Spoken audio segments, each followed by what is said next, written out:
Tulsi Gabbard, welcome to the show. Thank you. We have been trying to make this work for a long time, several months, and I'm very thankful it's finally happened. Me too. And welcome to Tennessee. Thank you. This is your first time here? I've been here a bunch. It's always very quick passing through. Always good short visits, but this is one of those as well. Right on. Well, I'm just super happy to have you here, and you got a new book out, and that's why it took so long to come here. By the way, is it? There was a period. Well, first of all, the book took me longer to write than I anticipated. It's the first time I've written a book, and second of all, during that period while I was writing, I just stopped doing any podcasts because, as you know, you give up a little bit of time there. And it just, for me, it took time to be able to just hone in. And I wasn't able to stop everything in my life, but I put off doing podcasts for that whole period of time. So I don't blame you. I appreciate your patience. I don't blame you. I'm sure everybody is trying to get you on. How long did that take you to write, if you don't mind me asking? Let's see. So I announced that I left I was leaving the Democratic Party in October of 2022, and I got a call from a publisher who saw my announcement. I made a little video announcing the main reasons why I was leaving the Democratic Party. Publisher called and said, that announcement read like a book outline, and we'd love for you to write a book if you're interested. So fast forward to book release date was April 30th, 2024. So, I was originally supposed to push the book out. I think the original published date was summer of 23. It took me a lot longer. Yeah. Honestly, it all worked out, I think, for the best, because the book came out at kind of a fortuitous time given what's going on in the country and with this election. Yeah. Well, I'm glad you wrote it. Is it Thanks. doing well? Yeah, we made the New York Times bestseller list, which I was surprised by. Congratulations. I've heard so many stories about how that's very much an editorial decision on the New York Times part. So I'm glad that it broke through, and it's been encouraging how many people I hear from still. It's been a few months since the book came out, who either tell me that their own experience is reflected in my book about why they left the Democratic Party. I met a young woman recently. She's in her mid-late 20s, talking about how her whole family's, they're all Democrats. And she's just like, the Democratic Party doesn't make sense to me. And so she appreciated the book because it helped her articulate to her family just the insanity that's going on, and hoping that causes them to have a different look at maybe the party that they've always known, which just doesn't exist today. So I'm just encouraged that it's giving people food for thought, as there are a lot of politically homeless Americans who love our country, but who are kind of disgusted by our politics today. Yeah. To understand our role. And that's really at the end of the book. There's a call to action there where we can talk all day and all night about the problems with our politics in America today, but what good is that unless we actually do something about it? Yeah, that's interesting that you say that, because I want to do a life story. I don't know if we have time for that, so I'll leave it up to you if you want to do that. But I think that a major problem in this country, and I think it's on both sides, is that people they want to point the fingers and they want to hold everybody else accountable and point on everybody's flaws and mistakes and corruption. And I love doing that too. I love holding people accountable, but I also hold myself accountable. Yeah. And we just kind of went through this with my own audience. I went to Vienna and interviewed Commander Massoud. Or do you know who that is? I do. By chance? Yeah. The leader of the Afghan resistance, Yeah. because this administration sent $87 million a week over to the Taliban, an organization that we both fought for over 20 years in the U.S. Yeah. And everybody's been outraged. Oh, why would we do that? This is enraging. How could we be funding terrorism? And this has been a string of interviews that I've done to bring light to this. Sure. It started with the withdrawal, then first broke the money trail with a Army intelligence Afghan American, then brought on a CIA targeter, then went to the horse's mouth, Masood himself. And we had a petition. I had a petition in the link that I wanted people to sign to get Congressman McCall to bring in Masood in front of Congress so that he can talk about how the policies that we've created with this administration are affecting our allies and how we're funding terrorism and the things that we need to be watching out for with what the terrorists are using the money for and how it's going to affect us and our kids, more importantly, our kids later on in life. That interview at the time had 650,000 views. It had pretty much double that on audio, and plus all the clips and the reels and everything, and we counted it all up as about 5-6 million views. And we had 66,000 signatures. Fascinating. All the outrage, all the pointing fingers, all of that, and 66,000 people out of 6 million signed the petition. So then I was upset, and I made a video, I did a post and showing how upset I was. But I said that. That's important though. I mean, this is how we reach people. Yeah. And I just, said, this is why nothing ever changes. Yes. All anybody wants to do is point the finger at everybody else. Yes. Nobody wants to hold themselves accountable. Heaven forbid you get up off the couch or click your finger on a link. You can stay on the couch. Yeah, to sign the petition, and I did that, and now we're over 200,000 signatures, which is, I think, enough pressure to get him in front of Congress, despite State Department blacklisting him. But I mean, what are your thoughts on that? Yeah, I introduced legislation while I was in Congress called the Stop Arming Terrorists Act. And the fact that would even have to be done at all is a whole conversation in and of itself. But this was specific to under President Obama, how they were both directly and indirectly arming actual terrorists in Syria in that regime change war. And again, not thinking through. I mean, they saw, okay, well, these terrorists, it was Al-Qaeda, Al-Nusra, these various terrorist organizations there that we as taxpayers were funding because President Obama wanted to topple the regime in Syria. And obviously, these guys are the most effective fighting force that they thought would be able to do that. But when I served on the Armed Services and Foreign Affairs committees in Congress as this was going on, and when I asked, questions about, well, okay, so this is your goal. Your goal is regime change. Who's going to fill the vacuum? Who is going to lead the country of Syria? Oh, well, there's this political opposition group. It's like, that's bullshit. Yeah. When you're arming Al-Qaeda and Al-Qaeda-linked Islamist terrorist groups, they are and will be the most powerful force on the ground, and their goal, you may not agree with it, but their goal, they'll be happy to take your money or our money as taxpayers and the weapons that we provide, and they will then fill that vacuum of leadership. That is who would replace the regime. And how does that serve our national security interests? How does that serve, how does that make us safer? And so as you were explaining this situation, it is a very similar situation. And whether the kind of lead time or the, consequences of this funding and who are we actually supporting and what are they doing with that money and what are their objectives, you may have your own pie in the sky, fantastical ideas about what you're doing, which is often the case, especially with my former party.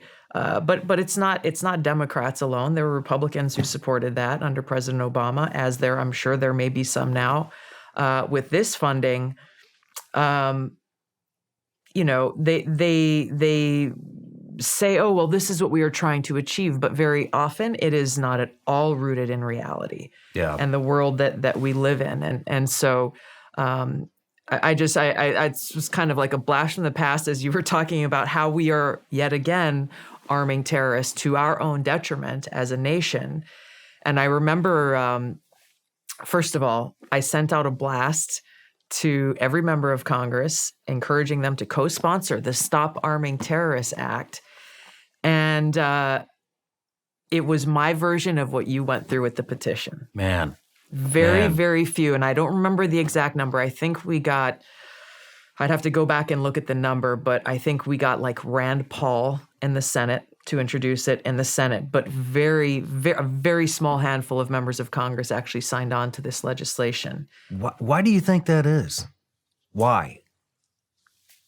They tell themselves that, and this is me guessing because nobody ever gave me a good reason why not to. What I imagine is they tell themselves, well, this dictator's a bad guy and we got to take him out. And well, if we got to work with these people or those people, then that'll help us to get there. And then, like they don't actually think it through. I can't even if I were to, kind of like red team it and put myself in their shoes, I can't come up with a rational, logical argument about why they would refuse to sign legislation called the Stop Arming Terrorists Act. Either they are ignorant and choose to be ignorant, or they believe that the ends justifies the means. But the ends that they are looking at, again, that they are not rooted in reality. When you look at the real consequences of their policies and their decisions, it turns out time and time again to be an outcome that is counter to the best interest of our security and the interests of the American people. And I actually, there was a reporter just off the House floor, all 435 members of Congress go and you vote.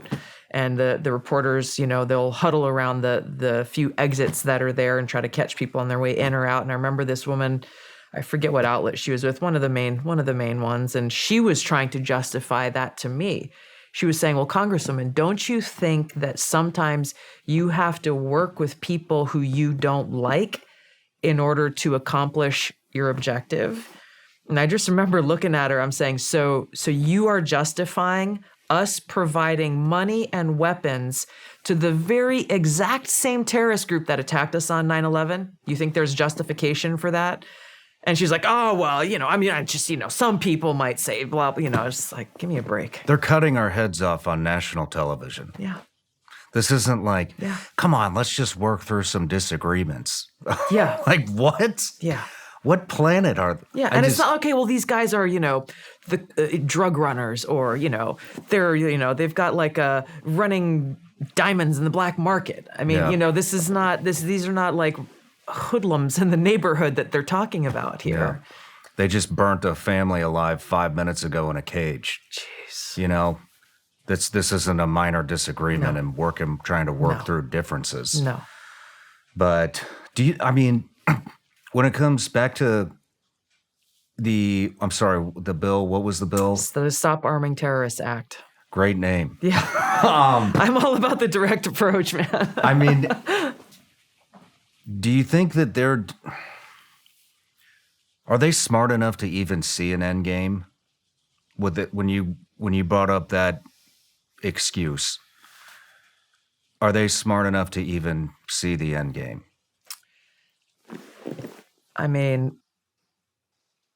No is the answer. I wouldn't doubt that there are some nefarious intents by some people or intentions by some people, but I think that any kind of clarity that a normal person would have in looking at this situation, like any normal common sense person, you don't have to have served in the military to get this. Mm-hmm. You don't have to have some degree in foreign policy and geopolitics to understand how insane this is. It seems like their judgment and the normal clarity that should be there is clouded by arrogance and this idea that, well, just because we say this is what the outcome will be, that's what it will be. There are so many different examples of, and I questioned then Secretary Mattis, and this was a few years later, obviously, but I questioned because this was continuing on. And I asked him in an open hearing in the Armed Services Committee, why aren't we going after Al-Qaeda in Syria, Al-Qaeda and ISIS in Syria? Because the focus was on regime change, not on defeating Islamist terrorism at that time. And his answer was, it's complicated. Well, you might want to think about taking some of that cash and try to protect your purchasing power with precious metals like gold and silver. It's simple. Go to ShawnLikesGold.com or call 855-936-GOLD. You'll learn about top-rated precious metals company Goldco and how they can help you. They're a top-rated company with over 6,000 five-star reviews, tons of awards, and they support this show.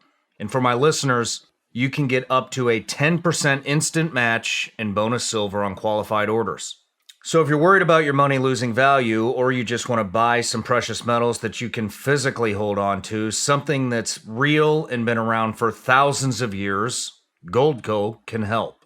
So go to ShawnLikesGold.com or call 855-936-GOLD. That's 855-936-GOLD. Performance may vary. Consult with your tax attorney or financial professional before making an investment decision. Today's show is sponsored by HelixSleep.com. Sleep, especially as you get older, is critical, especially that deep, comforting sleep. Go to HelixSleep.com and take the sleep quiz. I took it and was matched with the Midnight Lux. Helix knows that everyone's unique, so they have several different mattress models to match based on your body type and sleep preferences. Once you match, your mattress comes right to your door, shipped for free. When you receive your Helix mattress, you'll be amazed at how well you'll sleep. And if your back needs some extra TLC like mine, you'll love their hybrid design that combines individually wrapped steel coils in the base with premium foam layers on top. They have a 10-year warranty and financing options, so a great night's sleep is never far away. Helix Sleep is also proud to support our active military service members, veterans, military spouses, and military family members with exclusive discounts on promotions on Helix products. Helix is offering 25% off all mattress orders and 2 free pillows for our listeners. Go to helixsleep.com/SRS. That's helixsleep.com/SRS. This is their best offer yet, and it's not going to last long. With Helix, better sleep starts now.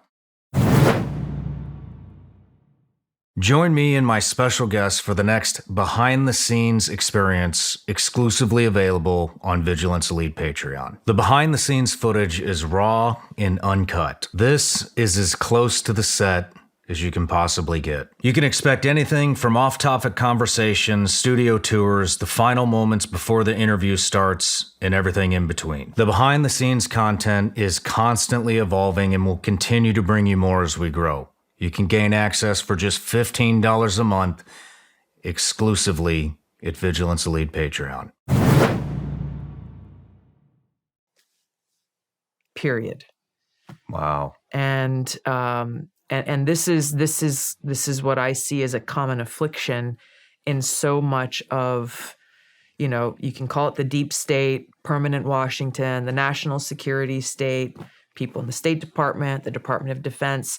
They get so I don't know. It's like they get so lost in these complexities that they have created for themselves that somehow justify a position that is not good for our country.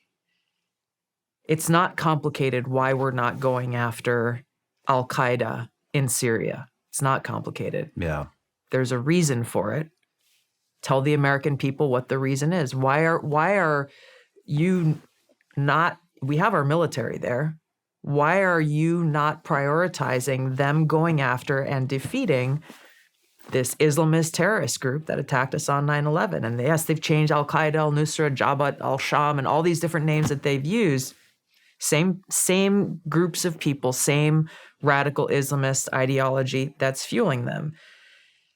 In this same example, they took over an entire city in northern Syria, and they did so with the promise and protection of the United States government.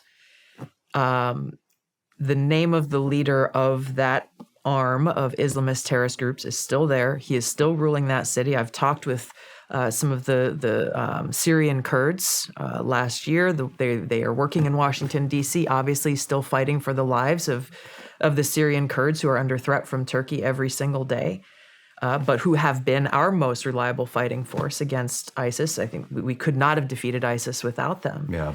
And I asked them, I was like, what's going on with this city? And they said, nope, it's still under the control of Al-Qaeda, al-Nusra. And you could have to go back, and I believe there is a clip where, I was obviously calling for, even under the Trump administration, you go after this terrorist organization that is in control of this northern city in Syria. And I think it was Nikki Haley who was calling for our U.S. Air Force to protect them and go after anyone that tried to attack that city. It was just, these things are, to me, unexplainable, but I have no doubt that they will come up with some kind, like Nikki Haley will come up with some kind of gibberish to support that position when you look at it on its face, and it doesn't make sense. Man, we're gonna dive into this deeper. Let me give you a quick introduction before we get too in the weeds here. Now I'm really excited about this interview. Too. But Tulsi Gabbard, you're a combat veteran with 3 deployments to war zones in the Middle East and Africa, a 4-term congresswoman, and a 2020 presidential candidate. You're now Lieutenant Colonel in the U.S. Army Reserve and still wear the uniform with more than 2 decades of selfless service. At the age of 21, you were elected to the Hawaii State House and served as the youngest female legislator in our country. You were elected to Congress and served 8 years as a member of the Armed Services, Homeland Security, and Foreign Affairs Committees. You are a candidate for the Democratic nomination in the 2020 United States presidential election and the rising star for the Democratic Party. Before leaving the party, you were elected vice chair of the Democratic National Committee. You are an author of the New York Times bestseller, For Love of Country, Leave the Democrat Party Behind. You are an independent-minded person who puts country before party and approaches every issue with the aim of ensuring the safety, security, and freedom of the American people. Am I missing anything? I think you got the big stuff. I'm sure I'm missing some stuff. And then just a couple of things to knock out. So I have a Patreon account. There are top supporters that have been here since the beginning. Awesome. I wouldn't be here if it wasn't for them, and neither would you be. So one of the things that I offer them is the opportunity to ask each guest a question. And so this is from Norm Becker, and I would love to chime in on this as well, if you don't mind. Historically, you are for the reduction of military spending and overall downsizing. What is your stance on that now with the current administration's open border policy in relation to an attack inside the United States, being we have a few 100,000 undocumented military-age men who will be responsible for the safety of Americans?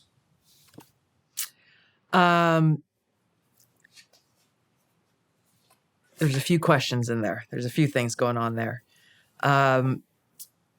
We should have the military that we need to ensure our safety, security, and freedom. I disagree with those who say, oh, well, we should cut the military budget in half.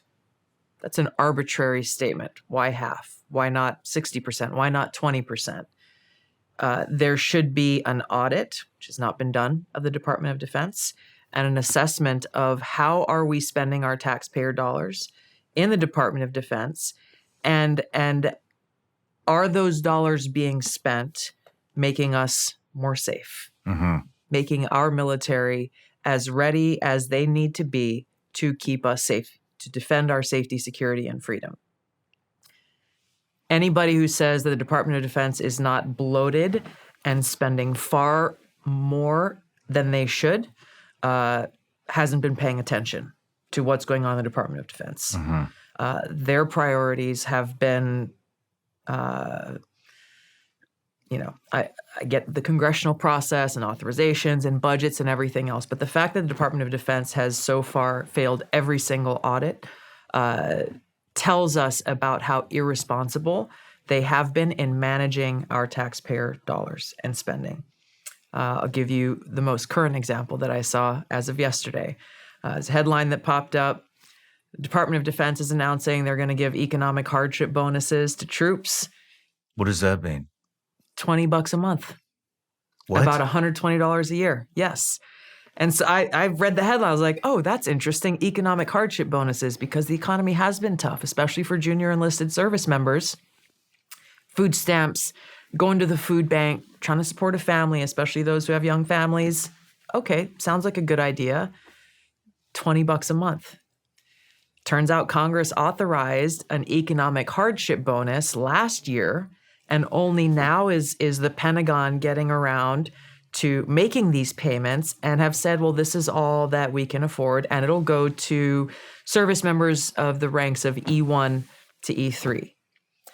The White House adamantly opposes this until they complete their administration's study on military pay and compensation. Boom, there's a budget cut. Exactly. Get rid of that entire program. Exactly. And that's my point is, so this is the same Department of Defense that says, oops, we misplaced $4 billion that we just found, and now we can send that to Ukraine immediately. Yeah. And you're telling me you can afford roughly $120 a year for our junior enlisted service members because of economic hardship under the Biden-Harris administration. The whole thing is a freaking joke, but it's a joke that has very real consequences on the men and women who are serving and on our military, and therefore on our safety and security. So, yes, I am advocating for cutting the waste and fraud and abuse that goes on in that big building in the Pentagon every single freaking day. Every single day. Closing the revolving door, making it so that whether you're a senior civilian or you are a senior uniformed person in the Pentagon, you should not be writing contracts for Lockheed Martin or whoever you want to go and get a job from as soon as you retire out of the federal service. There are so many changes and reforms that need to be made to make sure, again, our taxpayer dollars are going to serve a military that is best equipped and ready to ensure our safety, security, and freedom. On the border, huge issue. We have no idea how many people, the question cited a couple 100,000. We don't have any idea how many people have streamed through our borders illegally who pose that direct threat to us here on our own soil. I would encourage, should President Trump get elected, and I would encourage President Biden today, hey, if you're really serious about securing our border, which we know he's not, federalize and mobilize the National Guard. Help. I was in the National Guard for a lot of years.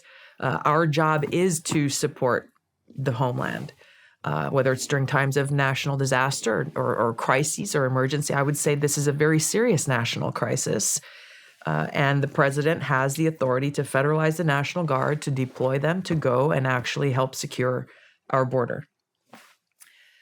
I was in Southern California, San Diego, and spent a couple days down at the border there just to see for myself. A lot of people talk about Texas and Arizona.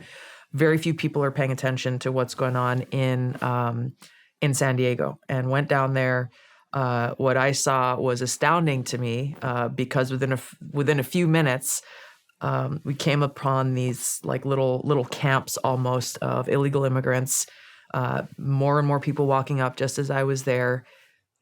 This idea of the gotaways. You hear about the gotaways on the news all the time. Well, how many gotaways are there? These are people coming across the border, knowing exactly where to go for Border Patrol to pick them up. And they sit there, peaceful, calm, cell phones, candy, snacks, chilling, waiting for Border Patrol to pick them up because they know that Border Patrol will come, load them in the vans, they'll go to the processing center, and they'll walk out with that white piece of paper says that they've claimed asylum, and they are no longer undocumented. They are now documented, and they get a plane ticket to go anywhere in the country where they want to go. And I talked to a number of people there who'd come from all different countries, none of them from Mexico, by the way. Mexico is the only country, apparently, where Border Patrol sends them immediately back across the border. You come from any other country, they go through this process that I just talked about. Talked to this one guy who came from Colombia, and he said, "Oh, I flew into Tijuana and then walked across.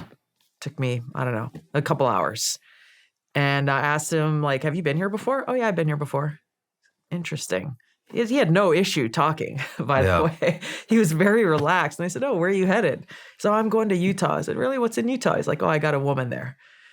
And there were different stories from different people I talked to from Brazil. There were people from Venezuela, people who were very clearly tatted up gang members from Venezuela. One guy super, super high on drugs.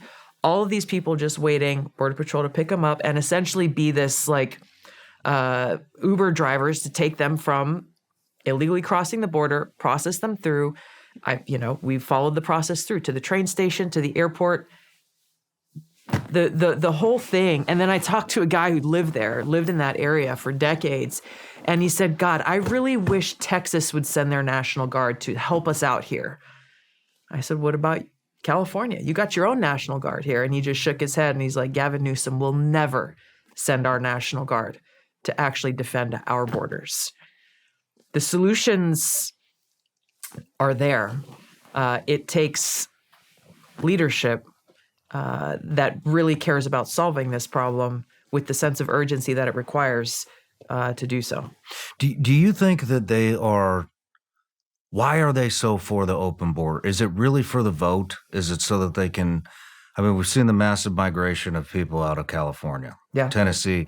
A lot of the neighborhoods here are 60% California now. Wow, 60%. It's finding a original Tennessean is like trying to find a needle in a haystack anymore. Wow. They all got pushed out, and I mean, I hate to say it, but every state I visit complains about the same people, and it's always California, Montana, Utah, Texas, Florida, Tennessee, Nevada, Arizona, I'm like, how many of these fucking people are there? There's a lot. Like, who's left? What is there about? I don't know, like 40 million people live in California? Wow. Like everywhere is complaining about them. Yeah. And so is the left, is it, look, I don't believe anything I hear anymore. Yeah. On the news, on most podcasts. I have a very select group of people that have a level head with more insight than I do that I call to give me a sanity check. But is this why they want the border wide open and they're not addressing it? They don't want California and New York and Illinois and all these states where everybody's migrating out of. They don't want to. Is it that they don't want to lose the electoral vote? That's certainly a big role, for sure. Is. And they'll never admit it. Of course, maybe some of them would, but I've never heard anyone admit that. But when you start adding like 1 + 1 + 1 + 1, you have open borders. You have this massive opposition to requiring voter ID, and most recently, massive opposition from the Democrats to the legislation the Republicans just passed requiring proof of citizenship to vote. Massive, like vocal, passionate opposition coming from Democrats in the House. We'll see if the Senate takes it up. Apparently, they just want there to be an honor system, and then you actually have some cities and counties already opening up voting for those positions to people who are not citizens, who are illegal immigrants. There were there was a congresswoman out of New York named Yvette Clarke, who she wasn't caught on camera. She was doing an interview, and she was just like, "Hey, bring him over here. I need more people in my district. We got space because we need to keep my district," referring to the redistricting. And so I think that's certainly a huge part of it. There are those who believe truly in open borders from a philosophical standpoint. They believe that the United States of America, I'm talking about the AOCs of the world, and there are others like her, they believe that we in the United States should welcome anyone from anywhere who is seeking a better life in America. And therefore, they don't believe in borders. You go back to, and there are actually, even though they may not say, well, I believe that there should be no borders in the world and kind of a one world philosophy, I go back to the 2020 Democratic primary, where the vast majority of Democrats who are running for president in 2020 believed that crossing the border should result in a civil fine that would equate getting a parking ticket. That's an open border. Yeah. That's an open border. And then the last thought on this is that they have, ever since Trump ran for president in 2016, painted him and anyone else who called for securing our borders and an end to illegal immigration, xenophobes and racists, and people, you hate brown people if you are against illegal immigration. So it makes it hard for them now to say, okay, well, this is way over the top. We have to secure our borders. We have to stop illegal immigration. Well, okay, so are you now racist? Also, do you also hate brown people now? Because that's the situation that they've created. And then even most recently, you saw with J.D. Vance, his wife, speaking, on the stage at the Republican convention, and the headlines that came out of that is she's talking about her immigrant parents who came from India. She grew up in San Diego and all of this, and how grateful she is for the life that they were able to provide and so on.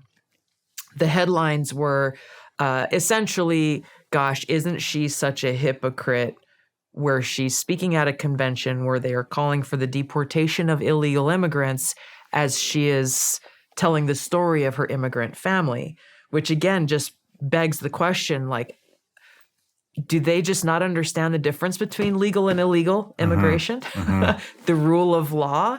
And I refuse to believe that they are that stupid. So it really points to that bigger question, like, okay, well, why is it that they're creating this narrative that anybody who supports secure borders is a racist who hates brown people? Has there ever been a discussion of let's just fix the actual immigration policy instead of just opening the borders? Why is it just seems to me there's no common sense within government anymore. Yeah. And so, there's a lot of good people coming in here, and there's a lot of bad people coming in here. And I think we could always use more good people in this country. Yeah. And so why hasn't that discussion, maybe it has been had, but why, to my knowledge, it's never been had? There have been different serious efforts at fixing because our legal immigration system is very, very broken. I have a friend who, I don't know how long he's been in the Army. He's a Green Beret warrant officer, I think 32, 33 years of service. He is retiring. His wife's family, or her sister, lives in Italy, I believe. Married, kids in school, they have a home, jobs, etc., an established life. They applied for tourist visas to come and attend his retirement ceremony and were denied. They wanted to come for 2 weeks to the United States to attend this significant life event of their loved one, and they were denied. Oh, well, we don't have proof of whatever. I don't even know what the reason was. But there's so many different examples of how broken our legal immigration system is There have been a few serious efforts over the years toward actually solving it. Ultimately, they have. I think the hyper partisanship often has been what tanked it. Where, in order to pass legislation like that, you're going to have a give and take from both parties who have very different views on what that solution should look like. So, by its nature, you're going to end up with probably like a 70% solution. And ultimately, there was famously, and I forget what year it was, I think it was in the late 2000s, there was the Gang of 8 senators, 4 Republicans and 4 Democrats. They came very close to passing reforms, but ultimately it failed. Some will point to a recent effort that was underway under the Senate to secure our border. It was bipartisan. The mainstream media and Democrats blame Donald Trump for that legislation failing.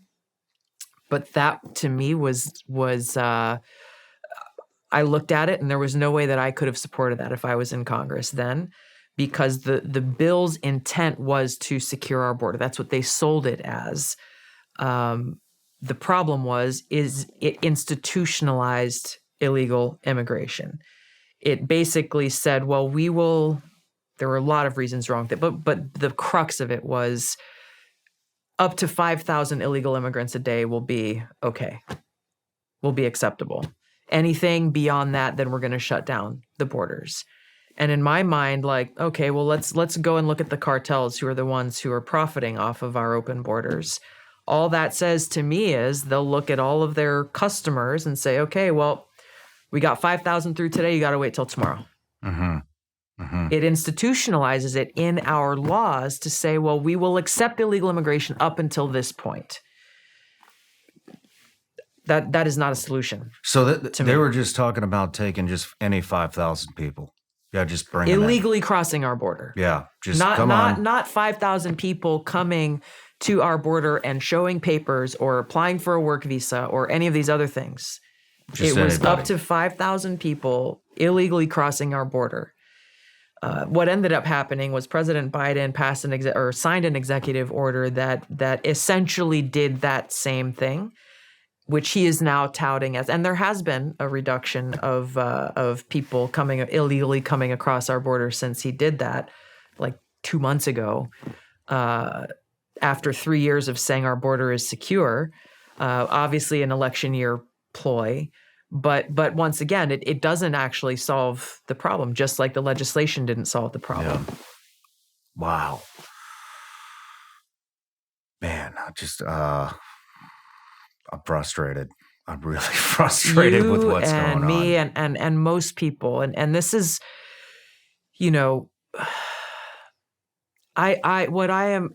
here's why I'm hopeful and why I'm doing all that I can to get out and talk to people, share my own experiences with people, answer their questions and concerns wherever I can, on any platform I can, is because I know that there are so many people who feel as you and I do, incredibly frustrated, and not really seeing a way out, given how much gridlock there is in Washington and how too many politicians are putting their own self-serving interests ahead of the interests of the country. This is why we don't have anywhere close to 80, 90, 100% voter turnout, because people feel hopeless and don't feel like my vote and my voice will make a difference. The powers that exist in this broken system are too great. But that's wrong. Mm-hmm. It's not true. I do understand that feeling of hopelessness, but the only way we change this is at a bare minimum being informed voters, mm-hmm. and holding leaders accountable and not turning a blind eye when it's the party that we like. Not being blind followers, being critical thinkers, not believing everything that you hear and what people say, but actually being informed, being critical thinkers, and voting. That is how in this system We can bring about wholesale change by putting the right people in office who are committed to the Constitution and to our country, and who have a backbone and the courage to root out the deep rot of corruption that exists within every agency of our federal government. Yeah. How, other than voting, how do you hold politicians accountable?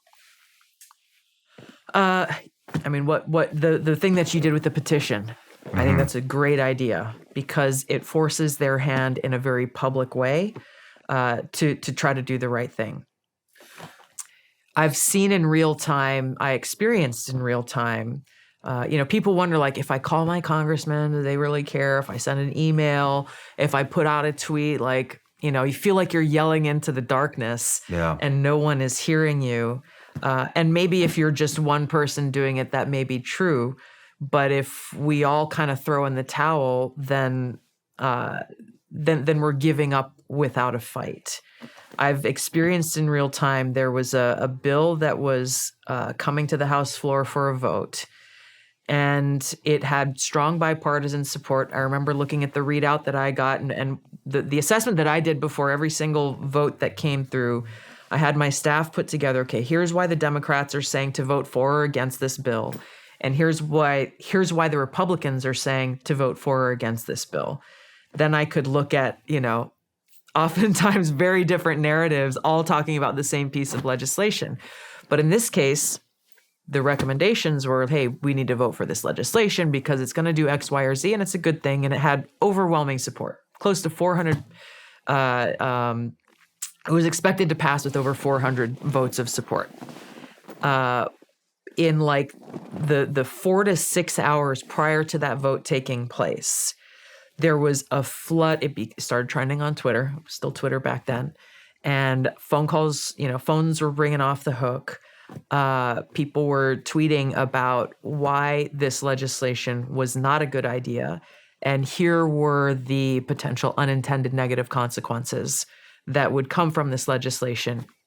And it was dead. It tanked. Overwhelming bipartisan opposition to the bill. And that was within the span of one day. And so, it doesn't always work out that way, but we have many, many more numbers than them. And ultimately, most members of Congress, what they fear most is losing their job. And that's where we have to recognize the power of our voice. So yes, through voting, but it's also actually using our voice to hold them accountable. Yeah, I just had Eric Prince in here yesterday, and I was asking him, I was like, well, shit, now I got 200 and something thousand signatures. So people are counting on me to do something. I was like, what do I do if if McCall doesn't, what if he just doesn't respond? Yeah. He's like, oh, that's easy. You just tell him you're going to do a fundraiser for his opponent the next election, and he'll fall into line. Yeah. And I was like, that's actually pretty, it makes sense. Yeah. I know that. And you just look at, okay, you've got those 200,000 people. Yeah. They all chip in $10. Yeah. $15. This is how members of Congress have lost their jobs, because so many of them, however and wherever they started, I've seen this firsthand, how so many of them kind of go away from maybe the grassroots that they came from. Man, you're not lying. And the vast majority of their campaign war chests now come from lobbyists, corporate lobbyists. And that's who they spend their breakfasts, lunches, and dinners with, and who they spend their, sometimes their vacations with. And that's where their attention is focused, really forgetting, it's the voters and the people who are the ones who actually hired me here. And it is the power that we have, but it's only powerful if we use it. Yeah. I see a lot of that but I don't really pay attention. I pay attention to the Democratic Party, but not individuals as much as I do. I'm very critical of my own party. And as the show's growing, I've gotten to know a lot more congressmen, senators, the political types, and even the veterans, man, that are Yeah. like going in to the Republican Party. I mean, it's almost like, man, you've been in there for 6 months and you're already sucked into the establishment. Yeah. Like, how does it happen?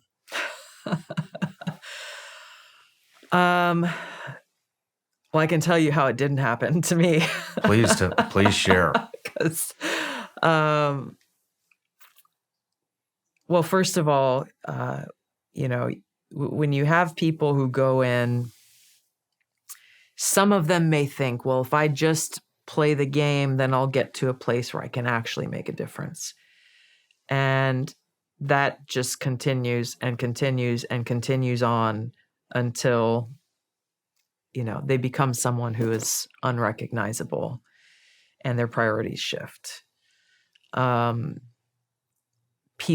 is very easy for people to get sucked into the swamp in Washington. And if people, and maybe this is not what they were looking for when they ran for office, but immediately you are treated like you are something special. Red carpets are rolled out, special access, VIP treatment, fancy parties, people kissing your ass every freaking day. And if you are not firmly rooted in your purpose, that higher purpose of service to our country and to your constituents, to the American people, I have seen how quickly people fall for that hype. And it's crazy because it's all fake. Yeah. People only treat you special because they want something. Mm-hmm. And the moment you leave, you don't exist. Mm-hmm. They don't care about you. And this is, I'm grateful that I knew why I was running for Congress. I mean, in a nutshell, it was those experiences that I had during my deployments, and my eyes were opened in a way that I couldn't pretend, that those lessons that I had learned, experiencing the cost of war, seeing the war profiteering up close and personal. I left those deployments knowing that I wanted to be in a position to do something about it, because I was frustrated and pissed off by the politicians who would come in and drop in, and they drop in for a day, shake some hands, take some pictures, and take off and go back to Washington, talking about like, oh, I know exactly what's going on in the war. I've been to war 20 times. Like, bro, no, you don't actually know. You should go and do the research. You should go and actually, instead of just taking a photo up, why don't you go and sit down with the guys? Not just the stars. Yep, you can listen to them too, but go and actually sit down with the guys in at Chow. Yeah. And ask them what's really going on. Actually listen to what's really going on. Don't think that you already know. I came out of that knowing I wanted to be in a position to make those decisions about our country's foreign policy, about war and peace and the well-being of our brothers and sisters in uniform, both while they're in uniform and after they lay it down. I didn't know exactly where I wanted to be, like what, where in the government or what position. I looked at a lot of different things, but ultimately that's what drove me to run for Congress. And I still carry that sense of responsibility and that sense of purpose with me today. It was never about, I had zero interest in chasing a political title or a specific office or a job. It's about where and how can I make the most positive impact in service to our country.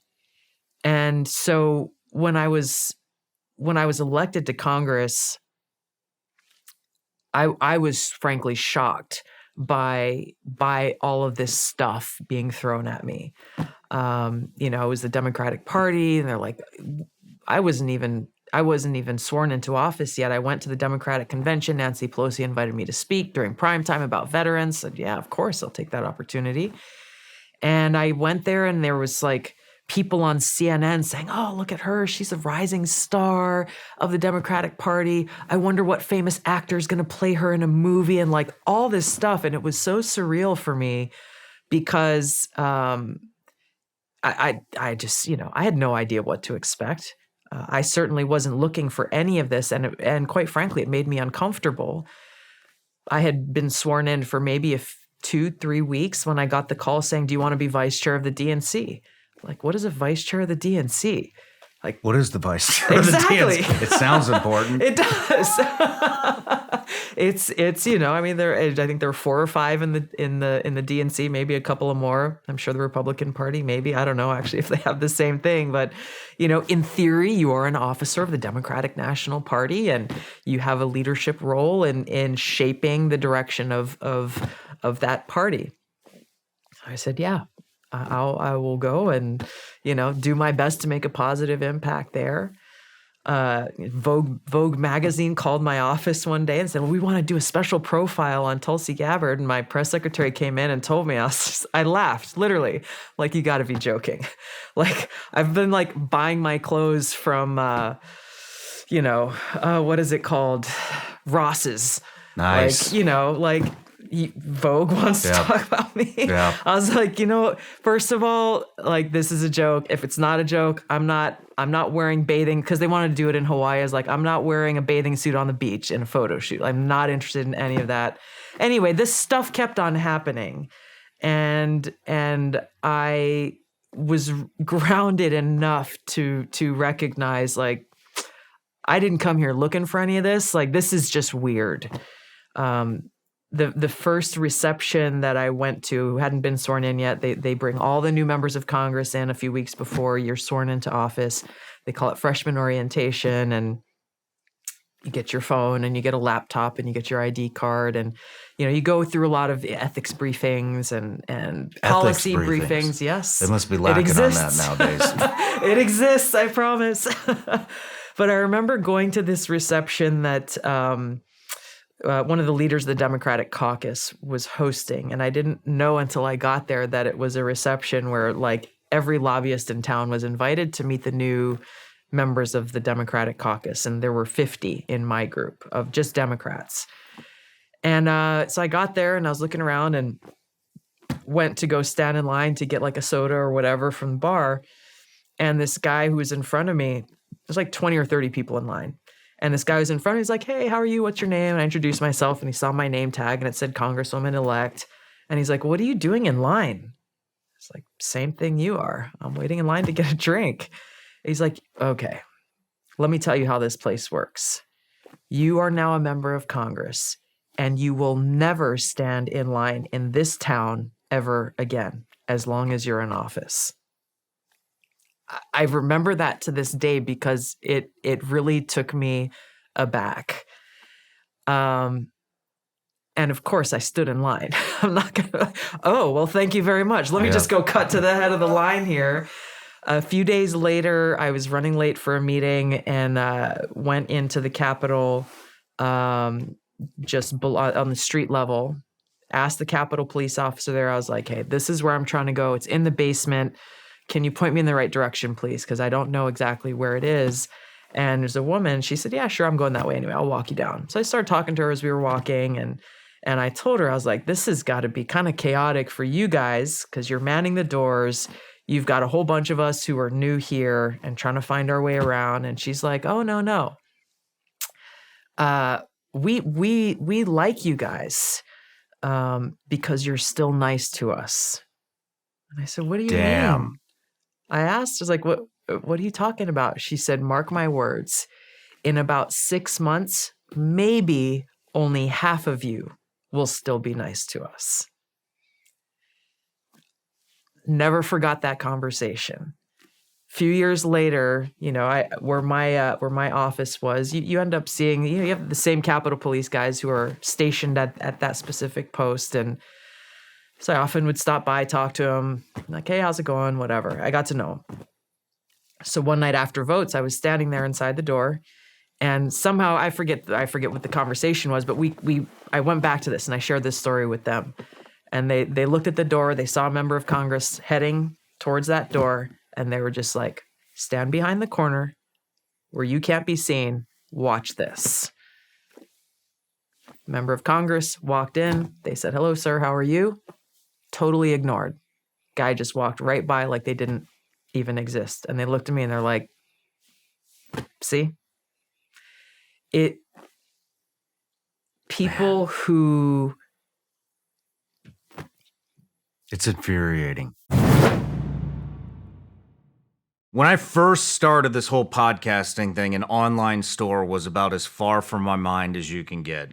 And now, most of you already know this, but I'm selling Vigilance Elite gummy bears online. We actually have an entire merch collection that's coming soon. And let me tell you, it is so easy because I'm using a platform that is extremely user-friendly, and that's Shopify. Shopify is the global commerce platform that helps you sell at every stage of your business. What I really like about Shopify is it prompts you all the things that you want to do with your web store, like connect your social media accounts, write blog posts, just have a blog in general. Shopify actually prompts you to do this. You want people to leave reviews under your items? You can do that on Shopify. It's very simple. Shopify helps you turn browsers into buyers with the internet's best converting checkout, 36% better on average compared to the other leading commerce platforms. Shopify is a global force for millions of entrepreneurs in over 175 countries and power 10% of all e-commerce platforms here in the United States. You can sign up right now for $1 a month. It's shopify.com/Shawn. That's all lowercase. Go to shopify.com/Shawn now to grow your business no matter what stage you're in. That's shopify.com/Shawn. I know everybody out there has to be just as frustrated as I am when it comes to the BS and the rhetoric that the mainstream media continuously tries to force feed us. And I also know how frustrating it can be to try to find some type of a reliable news source. It's getting really hard to find the truth and what's going on in the country and in the world. And so one thing we've done here at Shawn Ryan Show is we are developing our newsletter. And the first contributor to the newsletter that we have is a woman, former CIA targeter. Some of you may know her as Sarah Adams, call sign Superbad.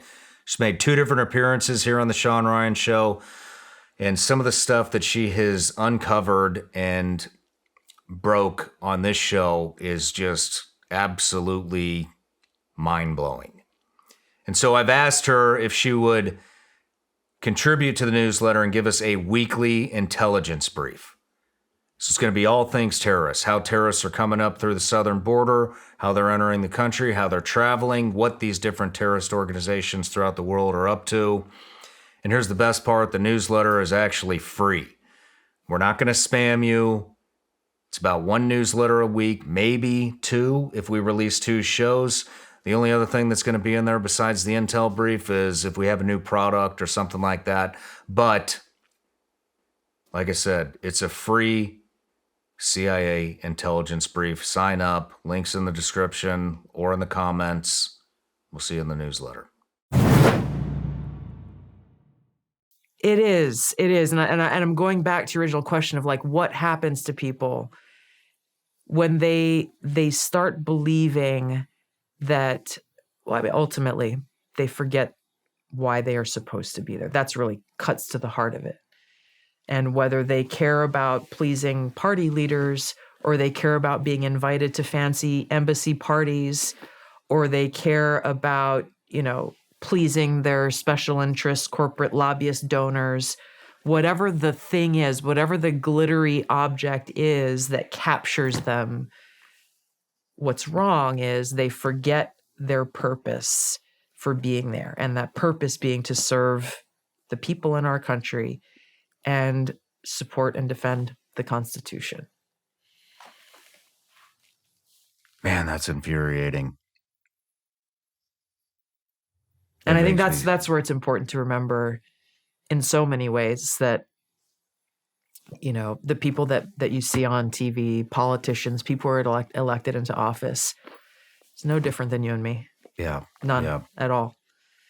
And so with that, we should set our expectations as such and hold each other accountable as such. Well, I don't think there's any holding each other accountable inside Congress. I mean, just what I saw in my very limited snapshot exposure. I'm there every couple months for whatever reason, but I've been to a couple of the parties, and what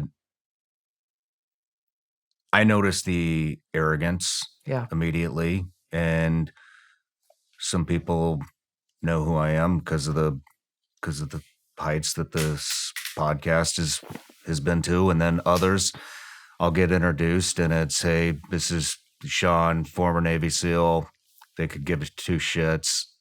Former CIA contractor, don't care. Ranked as high as number 2 on the podcast charts in the world. Now all of a sudden they want to be my friend, and I'm just like, fuck you. Yeah. And you know what? It seems to me that you always hear how it's the biggest, most elite social club on the planet or whatever. And I think that plays a big role into it. And what I've noticed is none of these people go back to their districts. They're supposed to be in their districts, talking to their people, figuring out what the people that elected them want, and then go back to DC and vote, right? Well, I don't think anybody goes, not very many, I shouldn't say anybody, but I don't think there's very many people that go back to their districts to be with their people to figure out what they want. They all stay in DC for the parties. Yeah. Nobody wants to hold each other accountable because it's the social club. Yeah. And they don't want to get ostracized off the island. Yeah. And so, I mean, am I right here? Yeah, you are. It's sad. You are. I mean, how do you even begin to fix that?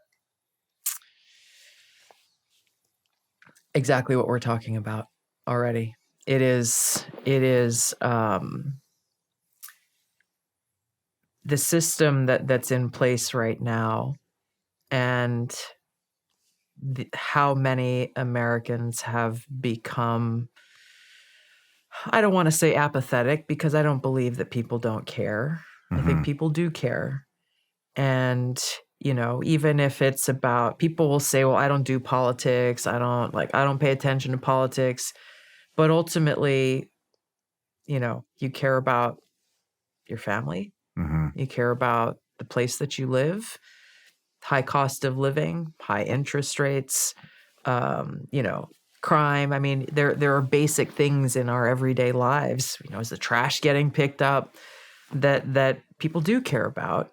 Well, those things that and people that we care about, like that is directly connected to those who hold public office, county, state, federal level, across the board. We have to turn that care into action. I mean, that's really what it comes down to. And it can be done, and it has been done, where people who are very rich and very powerful have been removed from office when we care enough to take action to do so. If we cede our power by saying, like, could never beat that person in an election, why even bother? Then yeah, of course they're going to stay in power. And so you look at how much of our politics, for example, is just us versus them. And this is one of the mantras that drove me crazy when I was in the Democratic Party, especially as vice chair of the DNC. I'd go to a lot of these different Democratic Party events in different parts of the country, and I often heard this mantra repeated over and over: vote blue no matter who. Telling people, turn off your brain. Yeah. Don't pay attention to what's really going on. Don't pay attention to what they're saying or what their record is or what they're promising that they will do. Vote blue no matter who. Us good guys, them bad guys. we have to recognize the responsibility that comes with being a citizen of the greatest country in the world. It's our responsibility. And if we go back and we read our founding documents, we are reminded of that responsibility, that our government only exists with the consent of the governed. So if we don't like the abuse of power that's taking place, if we don't like the corruption that's taking place, we got to do something about it. Yeah. There's no single politician that's going to come and ride in on a white horse and fix everything. So at a minimum, yes, be informed, ask questions, and vote. Maybe you want to run for office. Maybe you're, and whether it's a school board, which is again, there are good stories happening across the country too, with all this craziness about, drag queens in preschools and elementary schools and like actual pornography being given to our kids in schools. There's so much that's going on that parents are waking up to, and they're saying like, no, hell no, I'm going to go run for the school board and getting elected.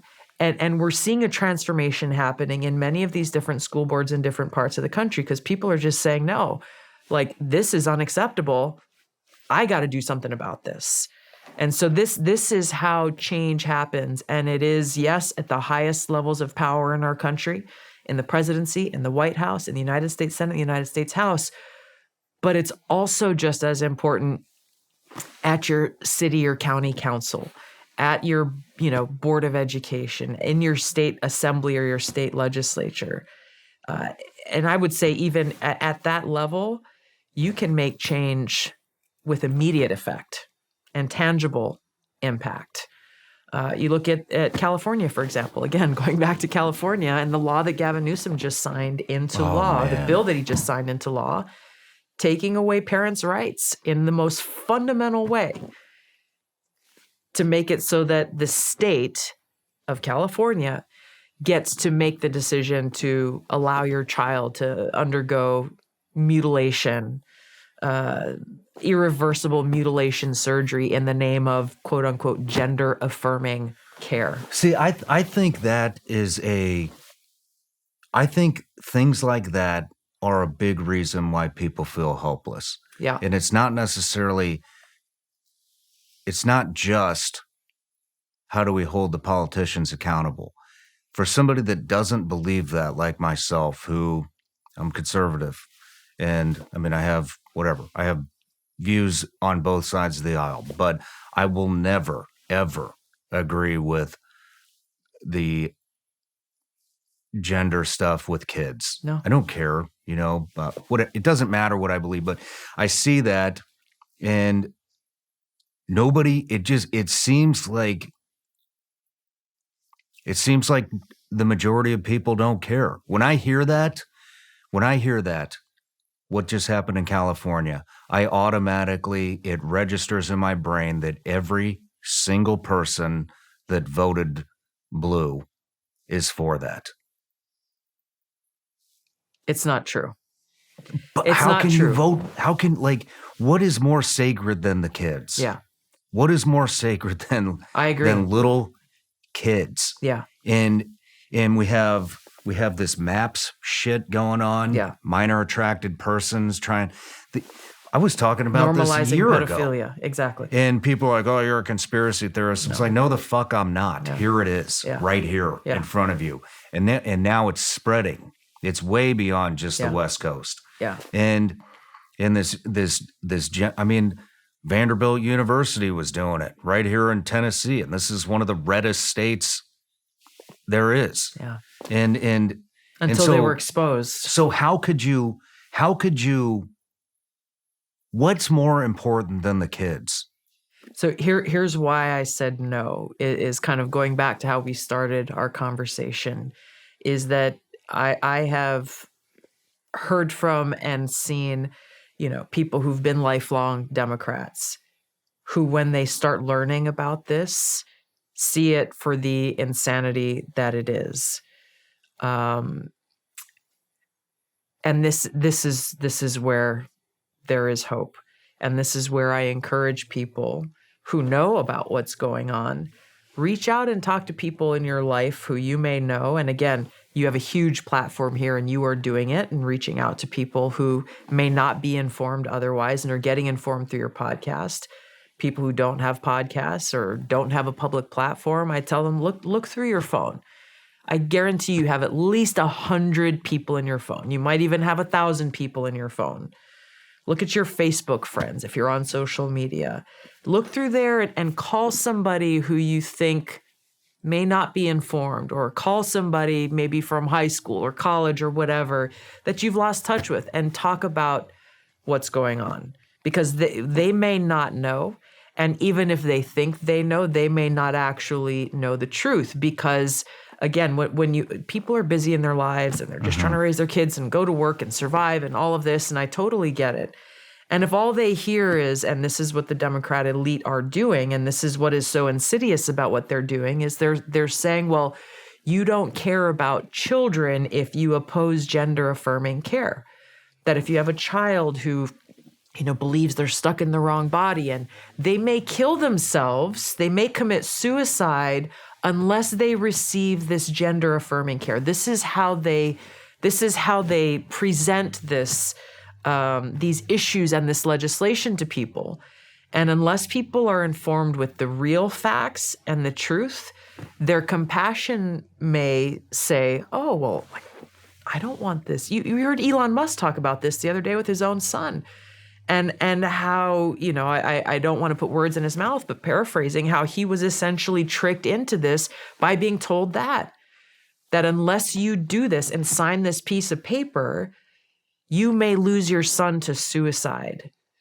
That's how dark and devious these people are in selling this to parents and to others who may not be directly impacted by this with their own children, but who, I really believe we are, by and large, a compassionate people.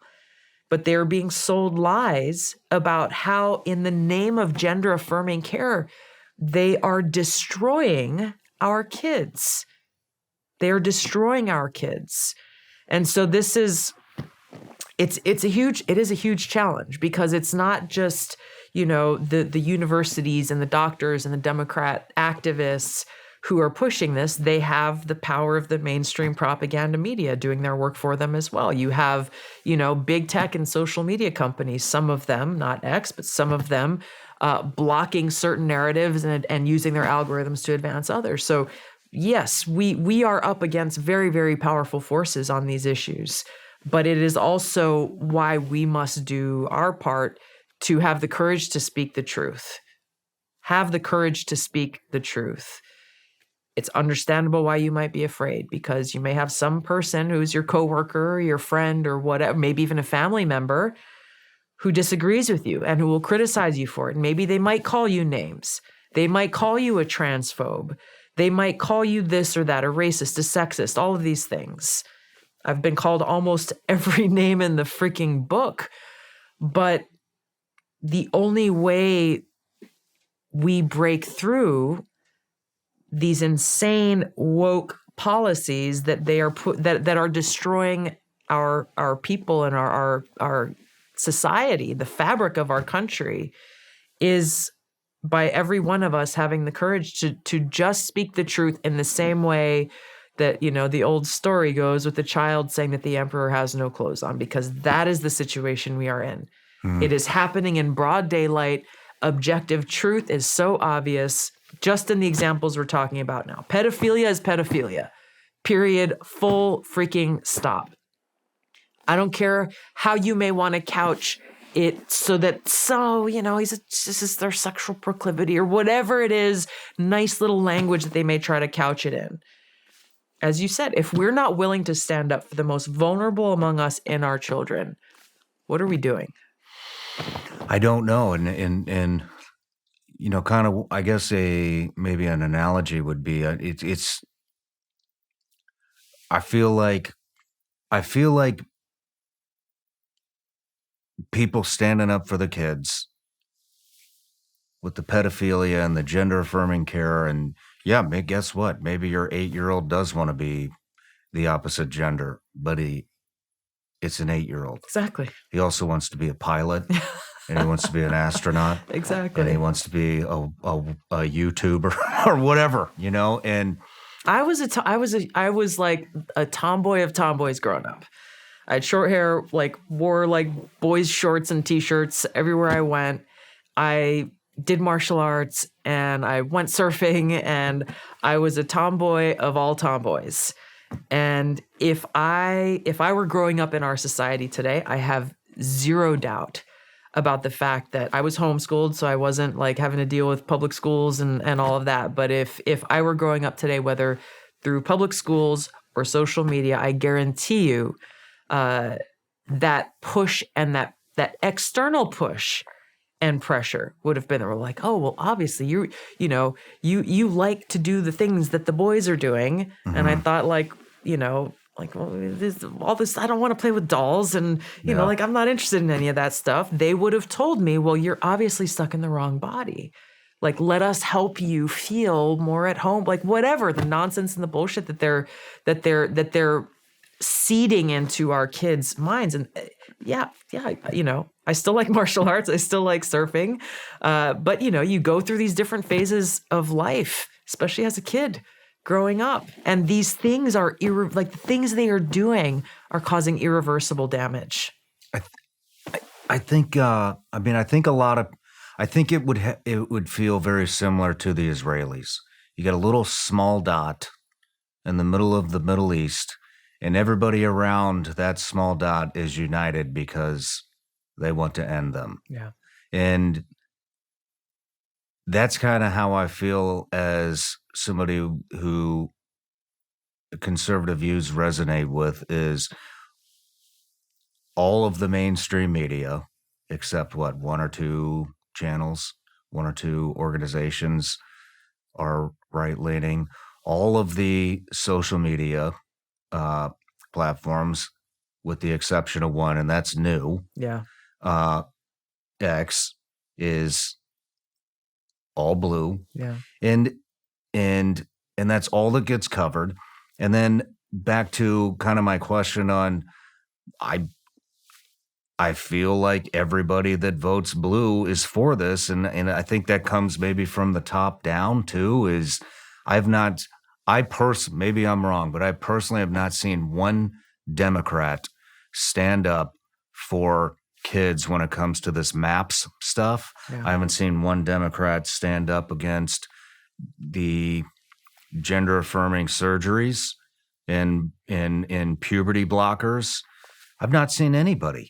You're right. From that side stand up. And so that makes, and I'm embarrassed to even say it. I have extended family that has sat at my kitchen table and told me that a man can have a biological male can have a baby. Wow. And and that's from somebody that voted red their entire life until Trump. Yeah. And like a complete 180. Yeah. And I'm like, is this all of these people? Is this entire group of people like this? In my experience, the answer is no. But there are, and I'm not ending that with a period, because there's still much work to be done in helping to inform people about what's really going on, which is the main reason why I wrote this book, is because people get little snippets, little sound bites, little pieces of narratives and information here and there, but don't have, I don't know. In my book, I talk about why I joined the Democratic Party over 20 years ago and the experiences that I've had personally, both in politics, but really in my life, that have informed my worldview and ultimately leading to, and I really dedicate each chapter not to a political issue where both parties have very different ideas on how to solve, like, healthcare, for example, or education policy, for example. I mean, there are very real different approaches to these very important issues. I didn't go that route because I wasn't interested in, it's not that kind of book. The book really, in each chapter, I focus on fundamental values and principles that impact all of us.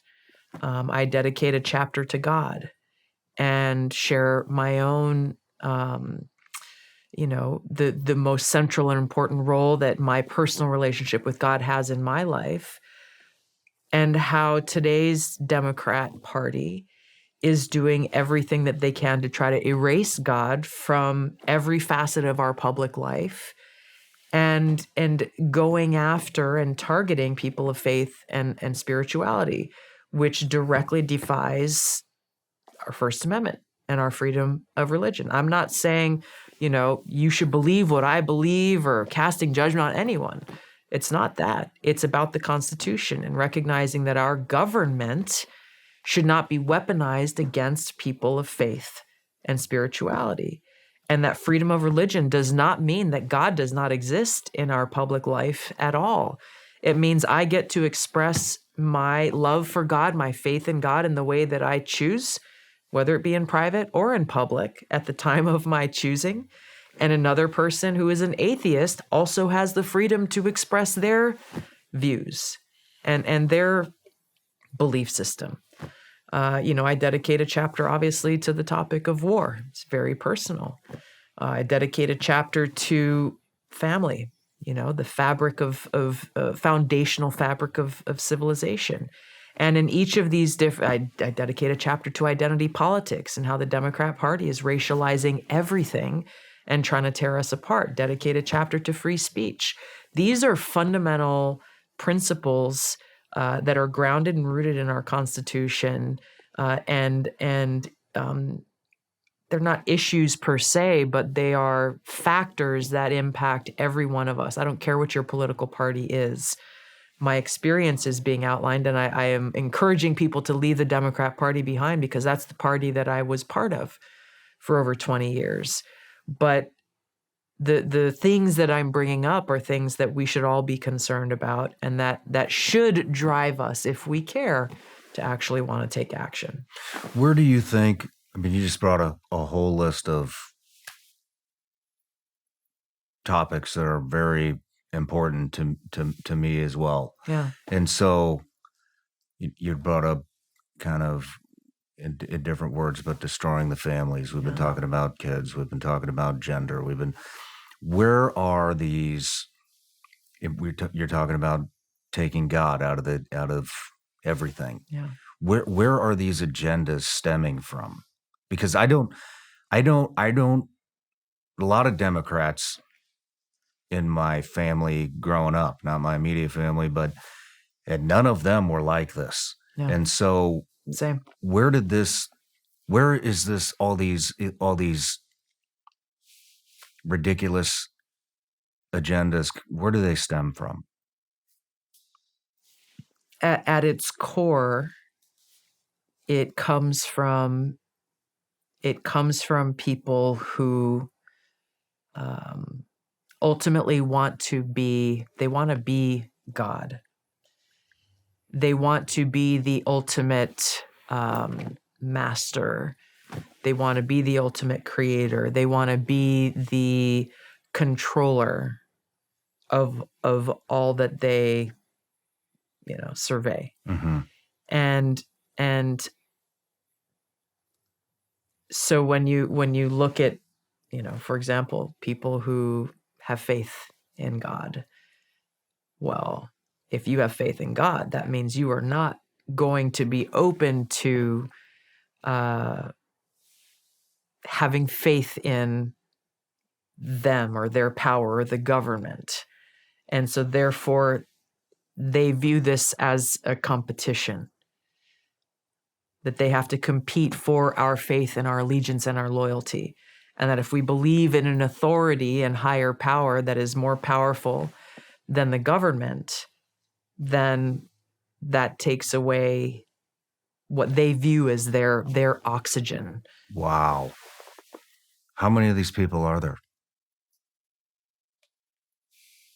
I can't give you a number, but when you look at people who are telling us that what we know to be objectively true in the biological difference between a man and a woman and a boy and a girl, and they tell us you're wrong, just believe what we are telling you, that a biological male can become pregnant.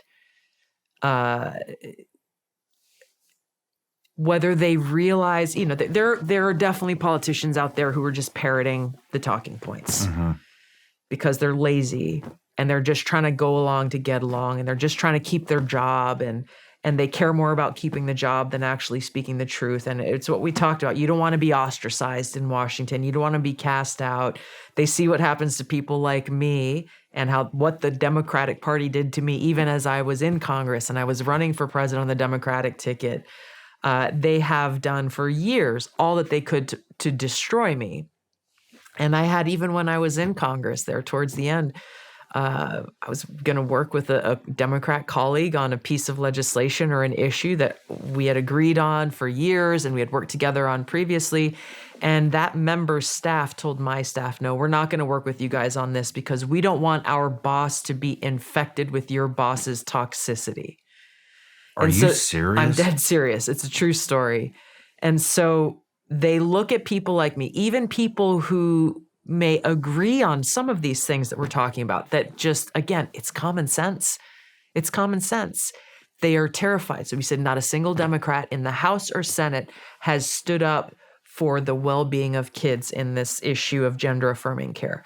Not a single one, again, that I've seen and I've looked, not a single one has stood up against President Biden's mandate that has destroyed Title IX, which creates a fair and level playing field for girls and women's in education and sports. He destroyed that by inserting gender identity, which then opens the door wide open for any man to go in, as we've seen with Leah Thomas and these other examples, to go in and compete, a biological male to compete in biological women's sports. Not a single one of them has stood up for women and girls. This is coming from people who claim to be feminists and we support women and all this other crap. They are terrified because they see what happens to people like me, and they care more about what their friends think of them and what those little circles of backslapping that take place in Washington, D.C., than they do about truth and common sense and actually caring for our kids and caring for our young women and girls and caring for the people in our country. And that's, so yes, it's people who believe that they are, they know what's best for our country more than we do. So they try to take away our ability to make choices for ourselves because they don't want us to make wrong choices. They try to control what information we see and don't see because they know what's best for us, that they need to curate that so that we're protected from violent speech or hate speech or misinformation or disinformation, all of these things that they label to try to silence certain people's voices or certain narratives. They want to limit who we can vote for on the ballot. We saw over 32 states tried to take Trump off the ballot, so voters couldn't even have the right to choose. We talked about the legislation in California. It's not the only state that's pushing for this kind of thing. So we see them putting themselves in a position once again as the ultimate authority that can tell us what is true and what is false because they say it is so.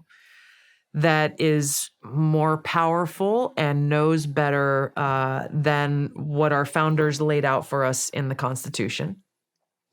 For example, Kamala Harris, there's Article 6 of the Constitution, talks about how there shall be no religious test for anyone serving in public office in our country. As a senator in the Judiciary Committee, she launched accusations against and opposed judicial nominees by President Trump simply because of their faith. This Judge Brian Boucher, for example, he was nominated not for the Supreme Court, it was some other federal circuit court judge, I believe, because he was Catholic and a member of the Knights of Columbus. Kamala Harris and our senator from Hawaii, Mazie Hirono, were launching accusations at him for his faith and asking him, will you give up your membership in the Knights of Columbus if you are allowed to serve as a judge? Completely defying the Constitution. I could go, there's too many examples, but ultimately what does it come down to? It comes down to power. They care more about power and whether it is those who know exactly what they are doing and the ends justify the means because they believe they alone know what is best for us. And they really do at their heart of hearts hate this country and what it stands for. Or it's those who are sheep following along. The end result is the same. Mm-hmm. Both groups of these people are people who swore an oath to the Constitution like you and I did, and who are defying and breaking that promise in the oath that they swore and the promise that they made to those who voted for them to serve in office. Thank you for sharing that. I want to jump around a little bit. I want to know how the lobbyists approach. How they approach members of Congress? How they approach members of Congress. How does that happen? It is a very cozy relationship. You make friends. You run in the same social circles.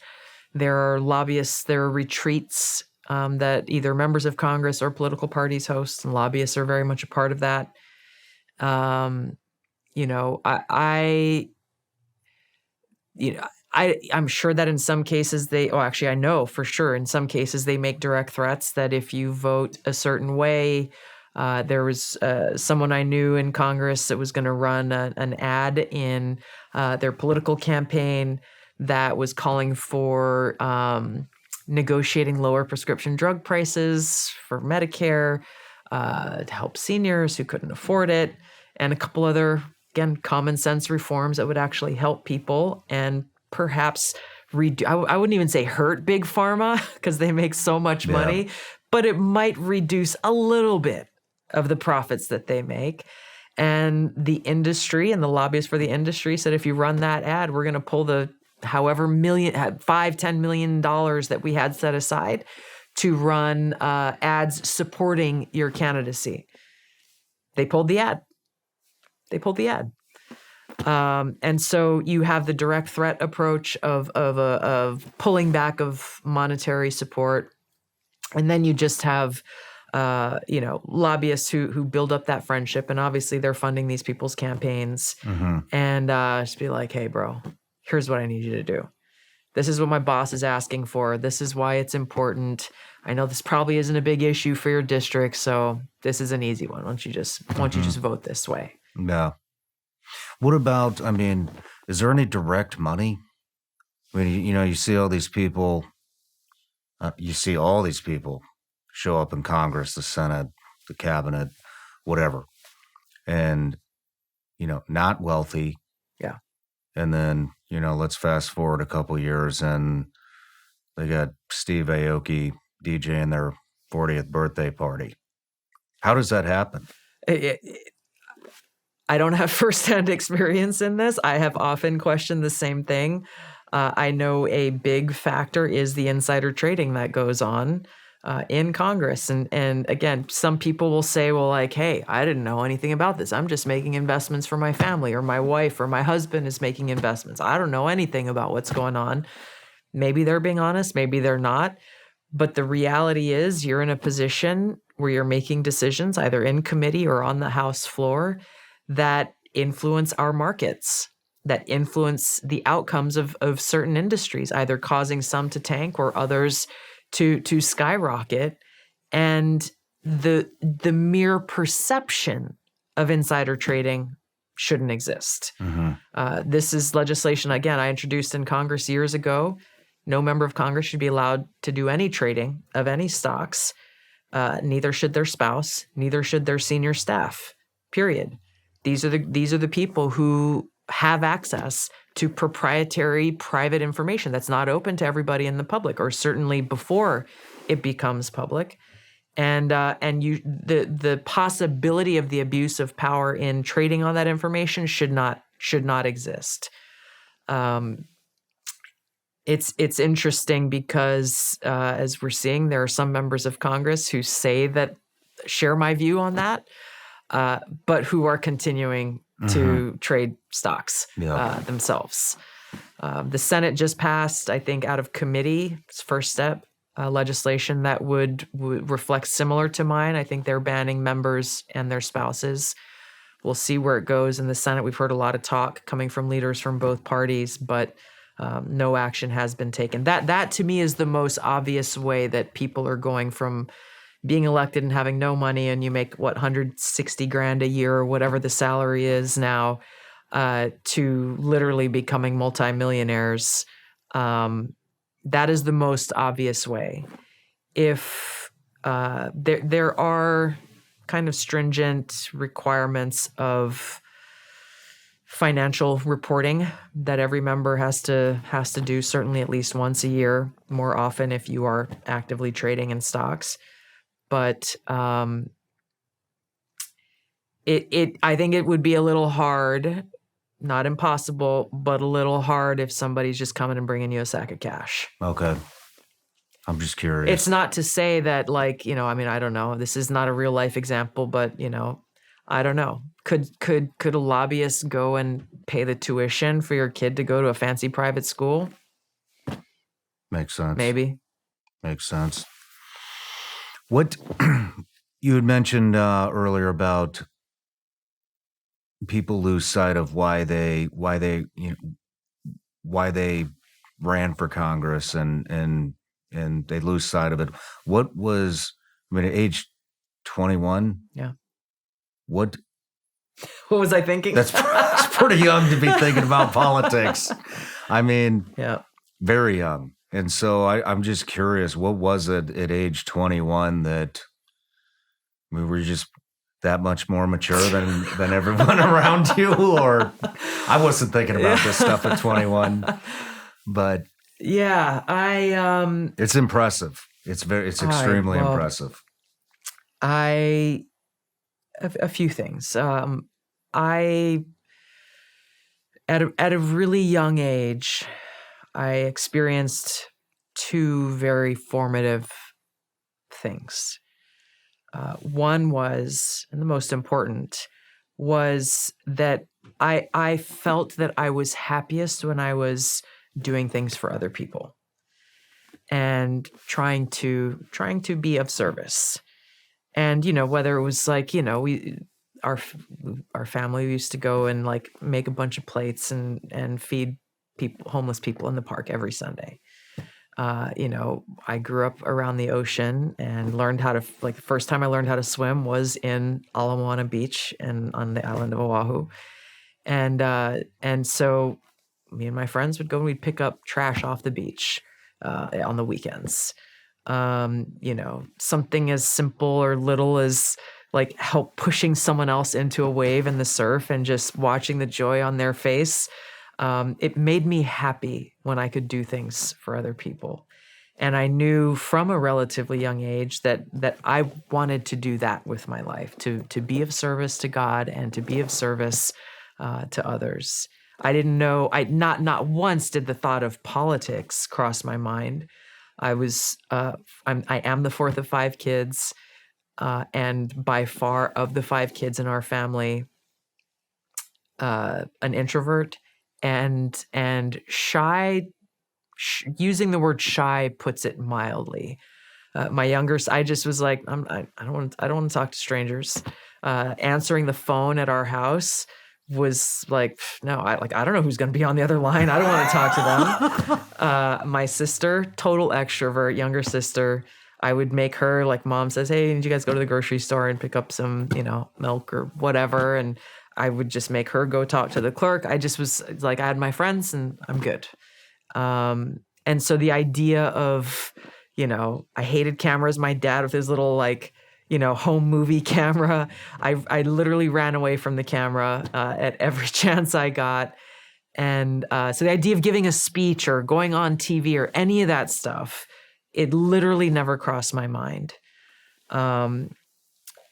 The other really formative experience was, and really I can only attribute this to God, is I was probably 11 or 12 years old, and I had this realization, and I remember just sitting in this room, I was by myself, and I had this realization that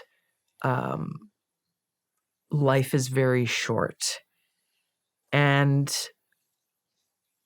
I knew, I had this powerful feeling of knowing in a visceral way that, you know, I could die at any time. And so the idea of like, oh, well, you've got your whole life ahead of you. I didn't feel that way because I didn't know. Maybe not. And what came with that was a sense of, I need to make the most of the time that I have. And so the normal kind of, I was mature for my age. And I think that played a huge role in that, in wanting to do something positive with my life and the time that I had, and not like dick around and waste time. And so what drove me to eventually look into public service and political office was, there's a few things, but one that really showed me how change was possible in our government was there was a big landfill developer that wanted to build a landfill over one of our major water aquifers on the island of Oahu. It provided water, clean drinking water, for about a third of the population of approximately 1 million people. And so even me, and I was a teenager, I was like 16, 17 at the time, maybe 18. And even I knew that was a bad idea, that if you build a landfill over a water aquifer, the possibility of that leaching through and contaminating our groundwater would create a massive crisis. Because we're the most remote island chain in the world. You can't just like ship in water easily or truck in water from somewhere else. You knock out a major water aquifer like that, that's over 300,000 people whose lives are directly affected and impacted. And so I, joined a bunch of people. We went out and we started telling people like, hey, did you know that this is what they're trying to do? This land, again, going back to lobbyists and money and politics, this landfill company was very cozy with the president of the state Senate, who was kind of greasing the wheels for him to get this thing approved and fast-tracked. And so, it was petitions, old school, piece of paper, pen, standing outside the grocery store telling people like, hey, do you know that this is what's going on in your neighborhood? And many people saying, no, I had no idea, and then signing their names and saying, well, of course, we have to stop this. Long story short, we stopped it. The landfill was never put in place over that water aquifer, and that politician was exposed. And that for me was just like, oh my gosh. Made a change. You can make a difference. You really can make a difference. And so I was at 21 at a kind of a fork in the road. I was thinking about maybe I should go to school, because I thought I was going to work in the TV and film industry. I went to community college first and studying TV and film production and understanding the power of storytelling and so on. But ended up at this juncture where I thought, well, I can go and get like a degree in political science and talk about like policy and how do you do this and this and that. But I've already seen how it can be done. There was an opportunity, as an opening to run for an open state house seat in my neighborhood. And I thought, well, I can talk about it or I can do it. And the odds were not in my favor. I was 21, didn't have a bachelor's degree. I wasn't like one of these young phenoms who started like a successful tech company when I'm 16 or anything like that. And I was running against people who were very well established, an engineer and a doctor and a nurse and people who were, all of us running for office for the first time. There's no incumbent. And I just figured I have the opportunity to take action and offer to serve. If people say, yes, we want you to serve, then I will have the opportunity to actually bring this fresh leadership and problem-solving mindset to our legislature. And if people say no, like, what have I lost? Nothing. I will have only gained experience and knowledge and understanding. And so that's what happened. And I knocked on every door in my district over like 2.5 times and actually got to listen to people and hear about their concerns. And they allowed me to serve in that role. Man, very impressive. Very impressive. Dedication. Love it. I want to talk to you about the Hawaii wildfires. Yeah. And all the conspiracy that has kind of surrounded it. What have they received any aid yet? They have received some. They've received some, but the bureaucracy, like the short answer is the bureaucracy of the government, FEMA in particular, has been extremely constraining and limiting in what people have been able to actually get. The rebuild process hasn't even begun. Are you serious? Because the cleanup is still ongoing. There was the layers of toxic material are there were underground fuel storage tanks underneath the gas station that were incinerated. And so the cleanup has required digging many, many layers below the surface to get out all of the toxic material before people can begin to go in and start to apply for the permits that they'll need to start rebuilding their homes. Where are all these people living? That is the question. Some of them have been, they converted a hotel into kind of a long-term place for people to live at the state level. Oh, man. Staying with family. A lot of people have been forced to leave because, it's expensive. It's expensive to live in Hawaii. Mm-hmm. And there have not been very good solutions. The governor, he was encouraging homeowners who have, vacation homes in Hawaii, like, hey, turn your vacation rental home into a long-term rental so that these families can, kids in school and they're like, let them come and actually just rent your house for the next year or whatever. Not very many people were willing to do that. And so he took action to essentially limit or stop them from being able to be short-term rentals so that then, okay, well, either you're not going to rent it at all or you're going to rent it to a family that's been displaced. Yeah. But it's been and continues to be a very, very tough road for these families and these kids. Are you aware of any of the conspiracies around it? I am probably aware of all of them. Is there any truth to the Black Rock? Do you think this was on purpose? I don't. You don't? I don't. Well, that's refreshing to hear. And I'm saying that not just because of belief, but because I went there. I was in Army training in where was I? Fort Leavenworth.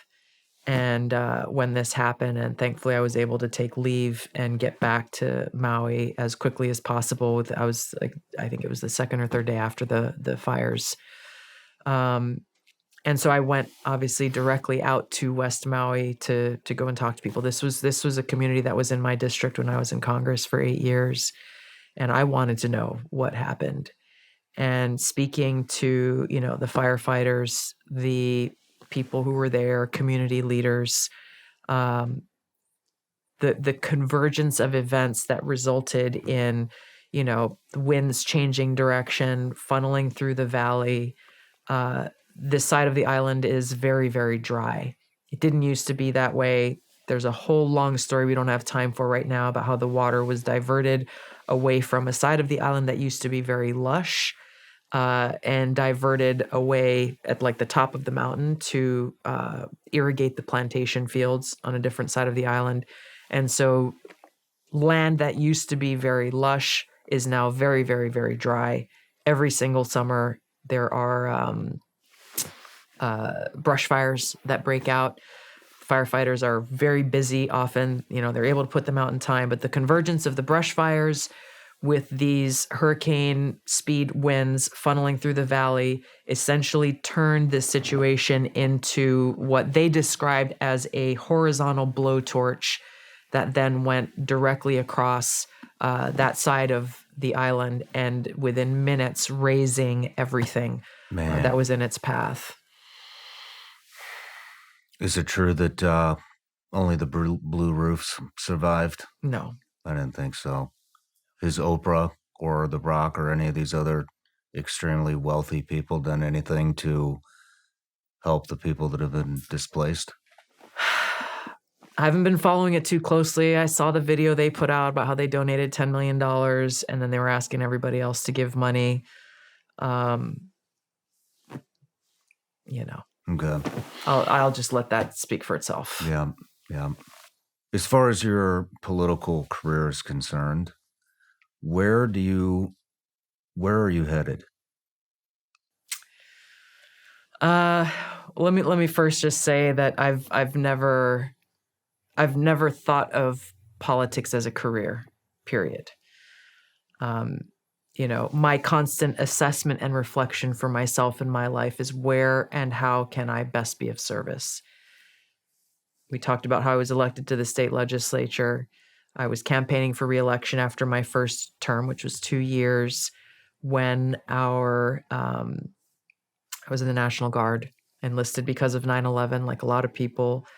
Our brigade combat team was activated for deployment to Iraq. It was going to be an 18-month-long deployment. I was in a headquarters medical unit and was not on the mandatory deployment roster. I called my commander and said, "There's no way you guys are going without me. There's no way I'm staying home." It took some work to make him know that I meant what I said. He's like, "Oh, you can stay home. You're doing great work in the legislature," all this other stuff. I said, "You don't understand. I am not staying back and waving goodbye to you guys as you get on that plane." So I suspended my re-election campaign. Wow. They found a job that needed filling in the what was called the Charlie Med, the medical company in that brigade combat team. I got trained for that job that they needed filling was logistics and operations essentially, and so left office and went on that deployment, and to say it changed my life is an understatement. Just every day being confronted with that heavy human cost of war. The very first task that I was responsible for every day, I was the brigade surgeon operations officer, basically. And the very first task that I had every day was to go down a list of names of every single American who had been injured in combat the previous 24 hours. We had close to, I think, around 2,600 soldiers from our Hawaii National Guard brigade combat team in 4 different battle spaces in Iraq. This was in 2005. Oh, yeah. That's a lot going on. A lot going on. And so I went through that list every morning looking to see if there were any of our soldiers who had been hit and injured the day before. And, comms are not always great. We didn't always know where are they? Are they getting the care they needed? And so I was tracking them down, figuring out what was going on. What did they need? Were they getting the care that they needed? Did they need to be evacuated immediately? So that I could, make things happen and inform our commander of every single by name one of our troops, what was going on. And,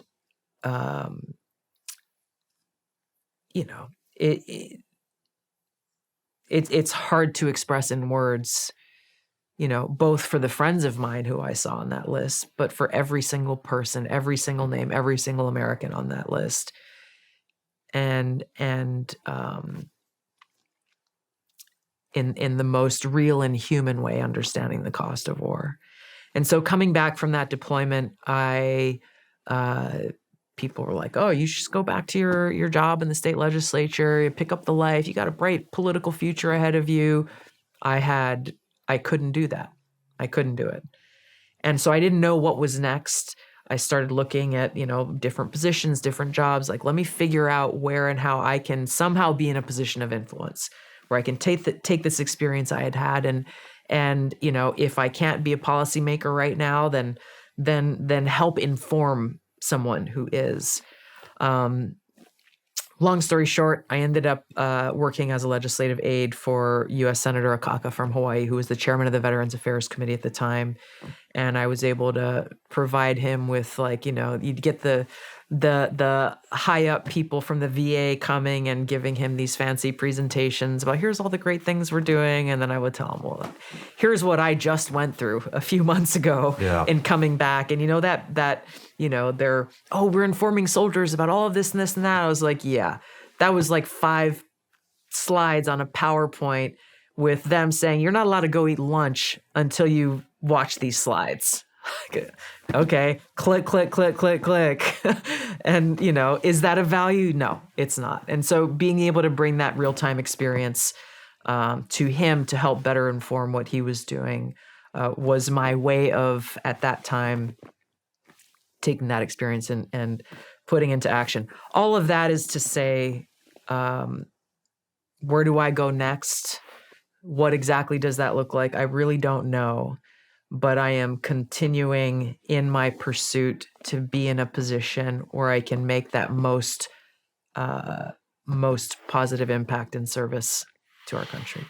Well, I know you don't consider it a career, but I hope you stick with it because you have a very powerful voice, and I think you're making a huge difference.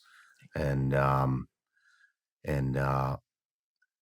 it's just refreshing to meet somebody like you that has the ability to be involved if they want to be.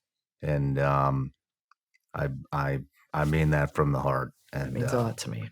And thank you. So I hope you stick with it and find your place. I'm all in. We all have our own unique role to play. And it may take different shapes and forms for every one of us. But for every one of us who really loves our country and who values freedom, every single one of us, and for everybody who's listening or everybody who's watching, I'm talking to you. Every one of us has an important and valuable role to play. And, each of us has different skills and gifts and abilities. It's up to us to take that responsibility for ourselves, that if we are unhappy with the direction our country is headed in, we are the solution. And it's not one election snap of a fingers, okay, we're done. It's not like, oh, if we only get through this election, everything is going to be fine. No, that's unfortunately not the way it works, or the world that we live in.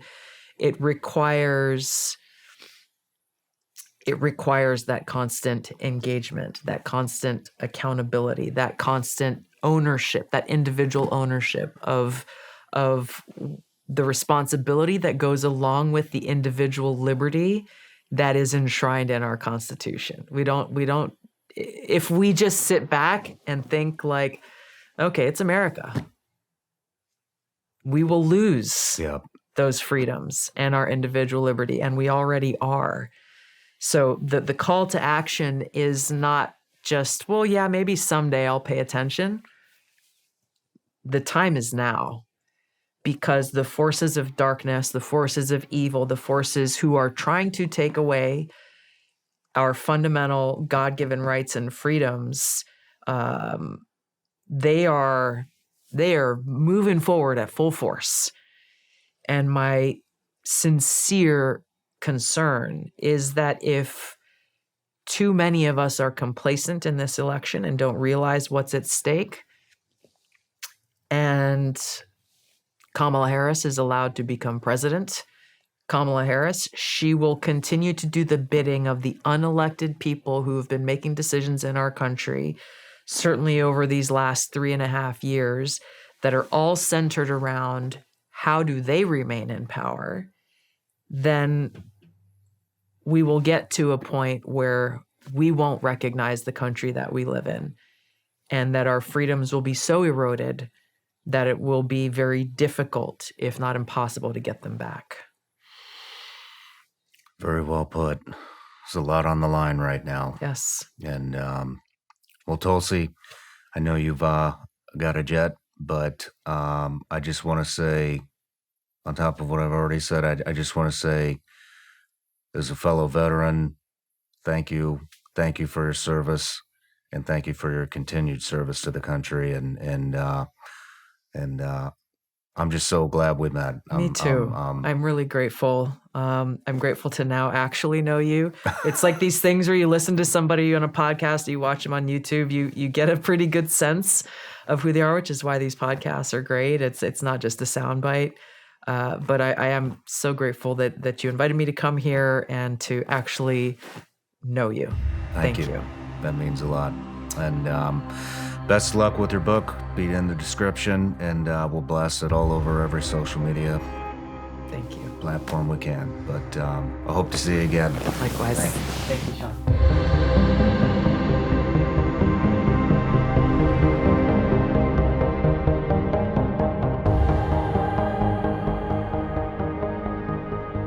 No matter where you're watching Shawn Ryan Show from, if you get anything out of this, please like, comment, subscribe, and most importantly, share this everywhere you possibly can. And if you're feeling extra generous, please leave us a review on Apple and Spotify podcasts.